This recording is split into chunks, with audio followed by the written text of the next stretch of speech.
Get ready for the Medicare for the Lazy Man podcast, the Medicare podcast that won't make you feel stupid. And now, direct from his fortress of solitude in Cave Creek, Arizona, it's Medicare expert Doug Jones. Hello, everybody. Welcome to episode 2 of the Medicare for the Lazy Man podcast. And I want to thank again my nephew, the inimitable Drew McMillan, professional Canadian announcer. He hopes to break into the American market one day. I'll leave it up to you as to whether he's ready for that or whether he has to spend a few more years in his mother's basement practicing. And here we are, episode number 2. Last episode, we were kind of all over the place, but the first thing I explained right out of the box was, who is this lazy man? I'm not trying to insult the audience. I am broadcasting to or podcasting to all people, men and women, who would prefer not to have to study Medicare. They would almost rather do anything else than have to learn about Medicare, even though that time may be creeping up on them. So I'm here to help relieve the angst and the tension they might feel when Medicare time is approaching. And that's my definition of the lazy man. So why are we doing this podcast? Hopefully simplifying Medicare, making it less intimidating for people.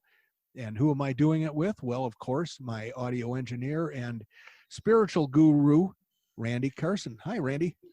Well, hey, Doug, how's it going out there in Illinois today? Well, it never goes that well in Illinois in the middle of winter. So I'm hoping to be on an airplane in a couple of days headed back to my beloved Arizona when my mood will brighten considerably. Well, I just thought I would point out to you, I know you probably know this, but I did have to get up early this morning, and I went out and I was brushing sunshine off my driveway as fast as I could go. I know that's a big problem you Arizona people have. I hope to be joining you. I've got my sunshine broom right next to the garage door, and I'll be doing that same chore every day, right along with you. Well, you know, it's interesting because I thought, by way of introduction, I mean, the podcast is relatively new, so the one thing I would like you to maybe touch on very briefly again, you know, Doug Jones is an expert. He absolutely has the credentials he needs and the knowledge to help you along with this laborious process. And for me, it was rather intimidating. Maybe you could just touch on a little bit of that again, Doug, and then we'll go forward. Well, I got out of college and joined the family life insurance business in Chicago and worked for probably 10 years riding the commuter train to and from the western suburbs of Chicago. During that time, I came to the realization that I actually enjoyed helping people with their health insurance problems more than I enjoyed working with life insurance. So eventually I struck out on my own, and have been selling health insurance since I got into the business in 1975. What happened was I came close to age 65, and my friends, my aging baby boomer friends, started asking me for advice, and I didn't really know what to say about Medicare. Everybody knows that Medicare has its flaws, and somebody needs to take action when they're turning age 65 or when they're retiring or whatever. And I wasn't sure what that should be, so I made it my work to become a Medicare expert. Actually, I just started out studying it for my own edification. And then I realized, you know, people are afraid of this Medicare thing and they're confused and intimidated. It doesn't have to be that scary. It doesn't have to be that complicated. And frankly, it should be really simple and almost pleasurable for most people. Most people. There are always oddball situations out there that have to be figured out, but most people should not be intimidated by Medicare. And when I realized that I should maybe get the word out to everybody in America that this doesn't have to be a horrible experience. So I've done that by virtue of my book, Medicare for the Lazy Man. The third edition, the Medicare for the Lazy Man 2020, is now on sale on Amazon.com. Don't be intimidated by the fact that they took away my 58 5-star reviews from the prior edition. I'm sure they'll be back maybe by the time you hear this podcast, but my book does a good job, I think, of explaining and simplifying Medicare. And at least that's what I've been told by readers who review the book. So hopefully you'll find that same experience if you decide to buy the book. Randy, on the other hand, has never bought the book. He's one of these cheapest guys I know. I've given him every edition that he's ever gotten from me has been free of charge. So, I guess good for him for figuring that out. Well, the interesting part was that I absolutely had no clue when it came to Medicare. I was very intimidated by it, but today in today's session, I thought the best place to start, and I think Doug agrees with me, is at the beginning. So help me understand and help the audience understand, those of us who ran the other way. How do you get Medicare? When does it start? Why do you care? What mistakes shouldn't you make? And what things should you do? Well, Medicare is medical insurance, which we need to help us pay our medical bills when we need treatment, when we need to be healed, or when we need to have a disease identified. So these things are kind of expensive. You're dealing with a doctor, you're dealing with a hospital, you're dealing with a ooga booga, faith healer or whatever. You're going to wind up holding a bill in your hand, and that's what medical insurance does. Health insurance, it pays for most of that bill, if not all of it.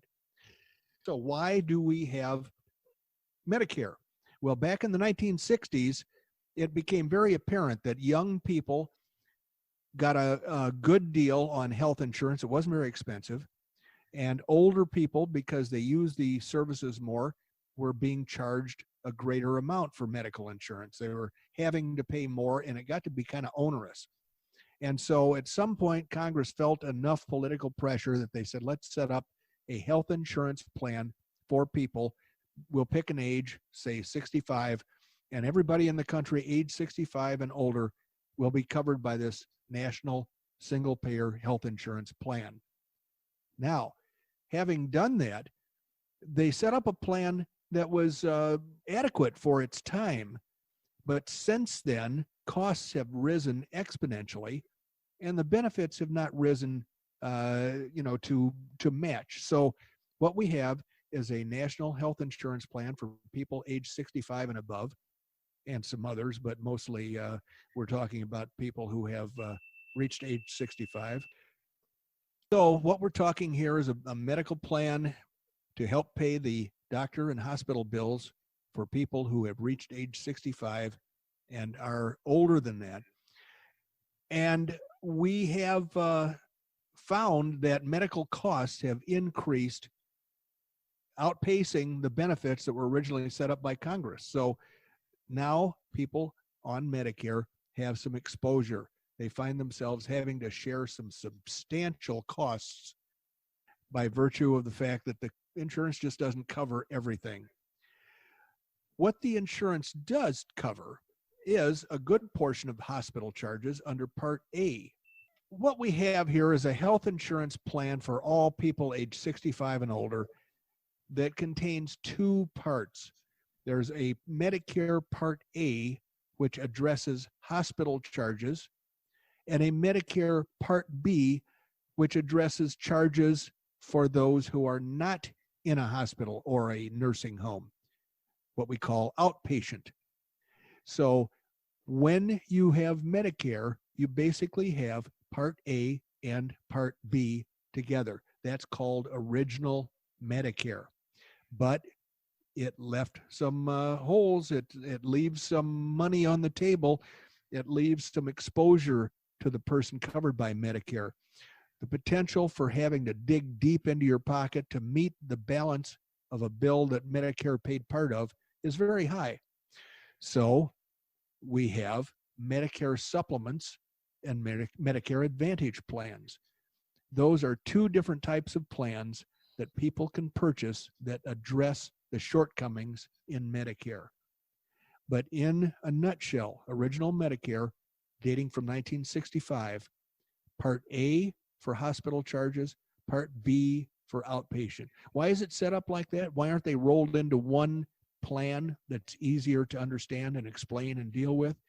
That's because it's based on a plan from the origin of medical insurance way back in the dark ages in about 1935 or thereabouts. There was a Blue Cross that I believe was owned by doctors and a Blue Shield that I believe was owned by hospital associations. And those two plans had separate benefits. Well, we're dealing with that today. Nobody has bothered to modernize Medicare benefits into a one-sized, fits-all, easily understood plan. So we're dealing with a hospital benefit and an outpatient Part B benefit, totally separate, but yet we have to deal with both of them if we want to have Medicare coverage. So that's the short story of Medicare. Started in the 1960s to address the rising cost of health insurance for older people.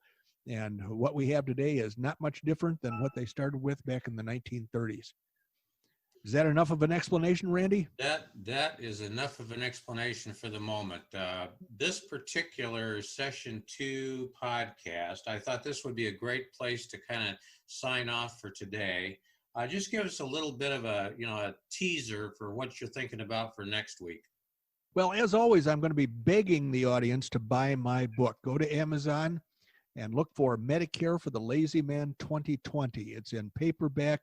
It's in Kindle version, and it may be in audio version by the time you go to look for it, by the time you listen to this. It's if you don't like Amazon, go to Barnes & Noble. I've got the paperback on sale there. Also, we'll be asking for questions from the listening audience. If you have things you'd like to say to us or ask about Medicare or anything else, why do we sound the way we do? Feel free to send those questions to dbj@medicareforthelazyman.com. That is our email address for this podcast.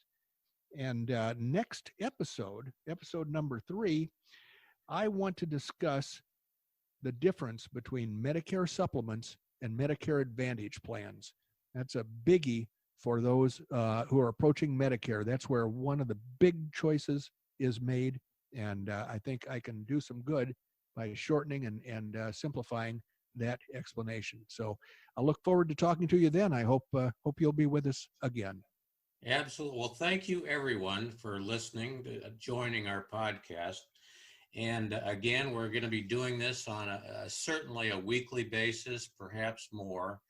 And as Doug said, please reach out to us. Please participate. It just makes the podcast that much better and that much more fun and knowledgeable and interesting for everyone. So go ahead and send Doug an email, ask him a question. Doesn't have to be about Medicare. It could be about his car collection. So anyway, do that as soon as possible, and we'll see you next week. Thanks, everybody. Bye-bye.